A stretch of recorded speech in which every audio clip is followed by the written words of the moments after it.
भारत के पूर्वोत्तर क्षेत्र में बसा राज्य असम।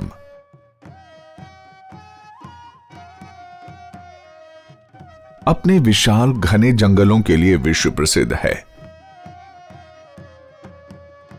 यहां के मानस नेशनल पार्क व Kaziranga jungle the world heritage site की सूची में शामिल हैं। हरा भरा वातावरण, विभिन्न प्रकार के दुर्लभ पेड़, वन्य प्राणी और उनके झुंड अगर देखने को मिल जाएं तो यहां देश विदेश से आए पर्यटकों की खुशी की सीमा नहीं रहती। वन, उपवन, पेड़ पौधे, पानी, हवा हमारी प्राकृतिक धरोहर के अभिन्न अंग हैं। मनुष्य जाति जहां अपने जीवन की सभी मूलभूत आवश्यकताओं के लिए प्रकृति पर निर्भर करती है, वहीं वन उपवन असंख्य वन्य प्राणियों को भी आश्रय प्रदान करते हैं। पेड़ पौधों और वनों के अभाव में पृथ्वी पर जीवन संभव ही नहीं।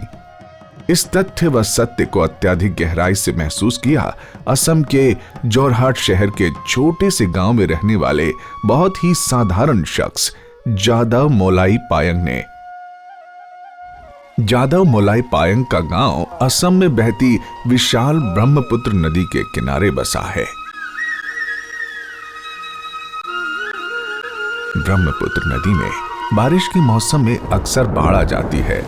आसपास के गांव, पेड़ पौधे, जानवर आदि बाढ़ में बह जाते हैं। यह घटना सन 1979 की है।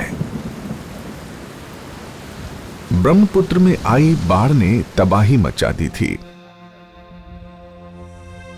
जादव पायंग तब 16 वर्ष का था। ब्रह्मपुत्र नदी के तट से गुजरते उसने देखा कि बहुत सारे सांप व अन्य जलचर नदी के बीच स्थित वीरान टापू पर मरे पड़े हैं। ब्रह्मपुत्र में आई भीषण बाढ़ ने उन्हें जमीन पर पटक दिया था। उस वीरान बंजर जमीन पर कोई पेड़ नहीं था। सांप और अन्य जल जीव सूर्य की गर्मी को सहन नहीं कर पाए और धूप में झुलसकर उनकी मौत हो गई थी। यह दृश्य देख जादव अत्यंत दुखी हुआ। उसके मन में यह विचार आया कि उन सांपों की तरह वो और उसका परिवार अगर एक दिन ऐसे ही खत्म हो जाएं तो क्या होगा। 79 तो ओवर फ्लड हुआ। उस टाइम में क्या हुआ, जो जबरा उबरा आता है दरिया पर अरुणाचल प्रदेश से, वो जबरा यही रुक गया। पानी जल्दी जल्दी सूख गया, रात पर सूख गया। सूखने के बाद इधर सेंट एरिया में सूख गया। जब तो वहाँ बहुत छाव आया था। साहब जब जून जुलाई तक इतने ही धूप आए, आगे साल 12 दिन धूप होता है, वही दिन 23 दिन धूप होता है। उसके बाद जब गर्मी हो गया 23 दिन को, उसके बाद सांप सब मर गया, शताधिक सांप हुआ।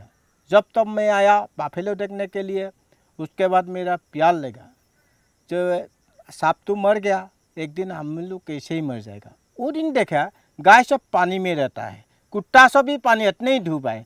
आदमी मिट्टी पर बैठने नहीं सकता है, इतने ही गर्म ही है।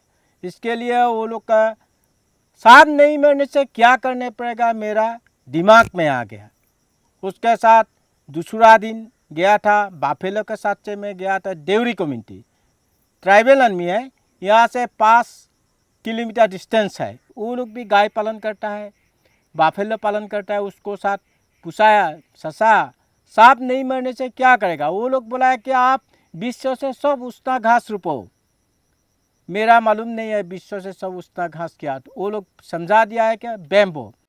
उसकी हर सुबह के साथ पृथ्वी पर एक नया पौधा उगता है। उसकी हर सुबह में जंगल के कई नए पौधों के बीज समाये हैं। जब तक ये सृष्टि रहेगी, धरती पर जीवन रहेगा। जादव मोलाई पायंग के नाम से जुड़ा ये मोलाई जंगल अमर रहेगा।